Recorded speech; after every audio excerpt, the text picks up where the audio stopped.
Welcome back to मेरा template. आप सभी का स्वागत है मेरा टेम्पलेट पे।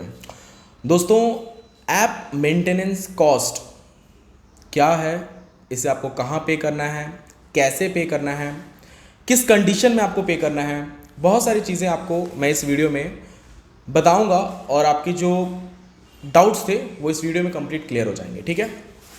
पिछले कुछ एक हफ्तों से कंटिन्यूसली मुझे व्हाट्सएप पे मैसेजेस आ रहे हैं जिन्होंने पहले एप्लीकेशन बनवा लिया है और जिन्होंने मुझसे नहीं भी बनवाया है वो भी मुझे कांटेक्ट कर रहे हैं कि भैया जहाँ से भी हमने बनवाया है हमें उनको मेंटेनेंस कॉस्ट देना पड़ता है। कुछ मंथली देते हैं और कुछ ईयरली देते हैं। ठीक है। तो ये एएमसी क्या होता है? ठीक है, एनुअल मेंटेनेंस कॉन्ट्रैक्ट जो होता है ये क्या होता है? आखिर कोई भी डेवलपर आपसे ईयरली क्यों चार्जेस लेता है या मंथली आप कह लीजिए, तो कोई क्यों चार्जेस लेता है? ठीक है, इसके पीछे का क्या कारण है और ये क्या आपको पे करना चाहिए, और अगर पे करना चाहिए तो किस कंडीशन में पे करना चाहिए? ठीक है दोस्तों, जब हालांकि ये जो एएमसी के बारे में बताने जा रहा हूँ आपको, या फिर ईयरली जो आप जो भी मेंटेनेंस कॉस्ट पे करते हैं, ये ज़्यादातर रियल कैश वाले एप्लीकेशन जैसे टूर्नामेंट एप्लीकेशन, ग्रोसरी एप्लीकेशन में ज़्यादा ये सब किया जाता है। ठीक है, क्योंकि उसमें रियल कैश है तो ज़्यादा अर्निंग होता है उसमें। ठीक है। और जो वीडियो स्टेटस के एप्लीकेशंस होते हैं या टिकटॉक टाइप एप्लीकेशन, शायरी एप्लीकेशन, न्यूज़ एप्लीकेशन, आजकल इनमें भी चल रहा है। ठीक है। तो इनमें जो आप पे करते हैं, अब समझ के चलिए कि आप मंथली अगर 5000 पे कर रहे हैं, ठीक है, हालांकि इतना कोई डेवलपर लेता नहीं है, मैं एक एग्जांपल के तौर पे बता रहा हूँ, हो सकता है आप लोग पे करते हो, मैं कुछ बोल नहीं सकता, इतना तो कोई डेवलपर को लेना भी नहीं चाहिए। तो मेंटेनेंस कॉस्ट में भी हो सकता है वो आपको सर्वर कॉस्ट बता के आपसे अमाउंट लेते हो। ठीक है, तो सर्वर कॉस्ट बता के अगर कोई आपसे अमाउंट ले रहा है तो आप उससे सर्वर का बिल मांगिए। ठीक है। जब भी आपको मेंटेनेंस कॉस्ट कहीं पे करना पड़ रहा है तो आप उनसे ये ज़रूर जानिए कि ये मेंटेनेंस कॉस्ट में वो आपको क्या प्रोवाइड कर रहे हैं, वो क्या सर्विस आपको दे रहे हैं। ठीक है। मैं मेंटेनेंस कॉस्ट मेरे सिर्फ कुछ ही 2 या 3 कस्टमर से लेता हूँ जिनके ग्रोसरी एप्लीकेशंस हैं, और ग्रोसरी एप्लीकेशन उनके मार्केट में अच्छे खासे रन कर रहे हैं, और अच्छा खासा रन कर रहा है इसका मतलब कहीं ना कहीं उनको मन में डर होगा कि यार ये एप्लीकेशन मेरा कहीं बंद ना हो जाए। देखिए, आप जिस चीज़ के ऊपर डिपेंड रहते हैं ना, जो करियर ही आपका वही करियर ही है, आपको करना ही वो है, तो उसका एक बैकअप ज़रूर आपको रखना चाहिए। ठीक है। अब जैसे मेरे कुछ कस्टमर्स हैं, उनका ग्रोसरी बिजनेस बहुत अच्छा चल रहा है। ठीक है। तो उनको एक बैकअप सपोर्ट टीम भी तो चाहिए। कभी ऐसा हुआ अचानक से उनका एप्लीकेशन बंद हो गया, स्लो वर्क कर रहा है, कस्टमर को ओटीपी नहीं जा रहा है, कस्टमर को टाइम पे डिलीवर नहीं हो पा रहा है, एप्लीकेशन में कुछ बग्स आ रहा है। ठीक है, क्योंकि वो पूरा उनका करियर है तो वो कहीं ना कहीं बैकअप टीम के लिए एक डेवलपर हायर कर लेते हैं, वो सब कुछ देख रेख करने के लिए। तो वो मेंटेनेंस चार्ज उसको मंथली भी पे करते हैं, ईयरली भी पे करते हैं, कुछ ईयरली लेते हैं, कुछ मंथली लेते हैं, ये अलग बात है। ठीक है। हालांकि कि जो ईयरली पे करते हैं मतलब उनको कॉन्फिडेंस रहता है कि मेरा एप्लीकेशन अच्छा चल रहा है, सर्वर स्ट्रॉन्ग रखा है मैंने, बस एप्लीकेशन में बग्स ना आए इसके लिए वो लोग रखते हैं डेवलपर को। कुछ होते हैं कि उनको प्रोडक्ट वगैरह भी डलवाना होता है तो वो मंथली कॉस्ट पे करते हैं।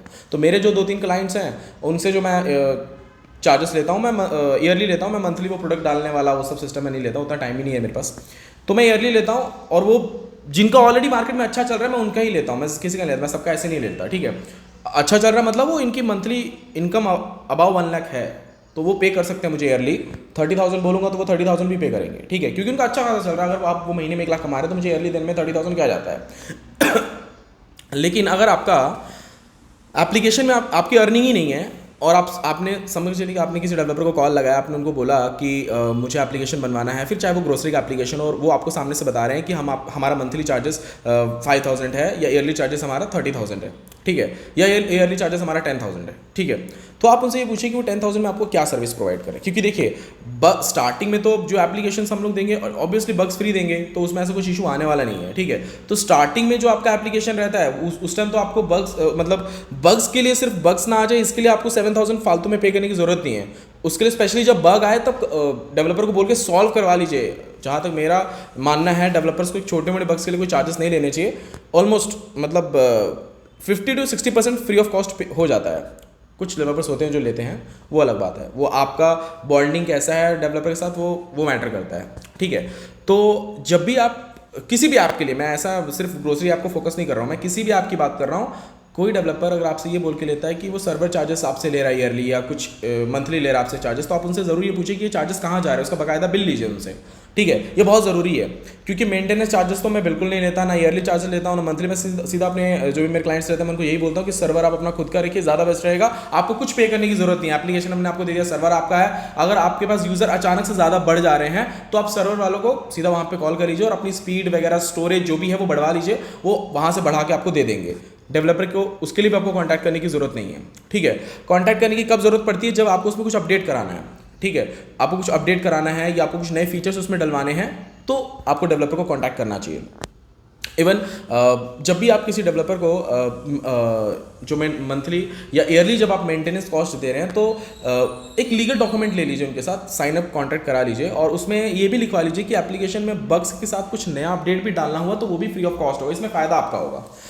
फ़ायदा आपका इसमें ये होगा कि जो अपडेट्स रहते हैं, हालांकि आप 30,000 उनको पे कर रहे हो, ये जो है ना, छोटा सा एग्जांपल दूंगा आप समझ जाएंगे। इंश्योरेंस टाइप हो गया। समझ के चलिए कि मैंने एक नई गाड़ी ली है और मुझे डर है कि मैं कभी अचानक से मेरा एक्सीडेंट वगैरह हो गया तो उसके बैकअप के लिए मेरे पास इंश्योरेंस है, वो फ्री में मेरा हो जाएगा। तो उसी तरह रहता है कि आपका एप्लीकेशन का भी एक ईयरली मेंटेनेंस कॉन्ट्रैक्ट जब आप करवाते हैं तो उसमें ये भी डलवा लीजिए लिखवा के कि अगर छोटा मोटा कोई बग्स या छोटे मोटे अपडेट, जैसे एप्लीकेशन का नेम चेंज करना, लोगो चेंज करना, या छोटी मोटी चीज़ें जो रहती हैं जिसको करने के लिए डेवलपर को मुश्किल से मुश्किल 10 से 15 मिनट या आधे घंटे का समय लगेगा, ये बिल्कुल फ्री ऑफ कॉस्ट आपके लिए रहे।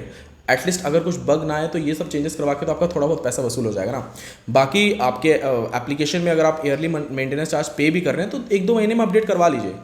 समझ के चलिए बग्स नहीं भी आया, वो आपके एप्लीकेशन में देख रेख कर रहे हैं तो छोटे मोटे अपडेट तो कर ही सकते हैं वो, ठीक है।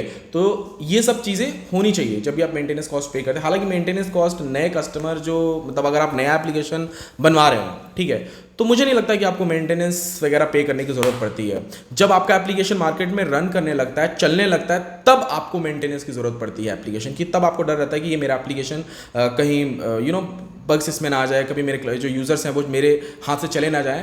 तो उस चीज़ के लिए, उस कंडीशन में आप मेंटेनेंस किसी भी डेवलपर से, ऐसा ज़रूरी नहीं है कि जिससे आपने बनवाया है आप उसी से लीजिए, ऐसा बिल्कुल ज़रूरी नहीं है। आप और दूसरा डेवलपर भी हायर कर सकते हैं जो उससे कम कॉस्ट में आपको दे रहा है ये सारी सर्विस, आप उसके पास भी जा सकते हैं, उससे कोई मैटर नहीं करता। लेकिन जिसने बनाया है उसको आपके एप्लीकेशन का हर चीज़ नॉलेज होगा, वो बहुत बारीकी से आपके एप्लीकेशन को समझता है, तो उससे लीजिएगा तो ज़्यादा बेटर रहेगा, ठीक है। लेकिन फिर भी आप अदर डेवलपर भी अगर जो कम रेट में कर रहा है तो उससे भी एक बार आप राय ले लीजिए, डिस्कशन कर लीजिए क्या रेट्स वगैरह रहेंगे। तो ये कंप्लीट रहता है मेंटेनेंस का जो मैंने आपको भी बताया, ठीक है।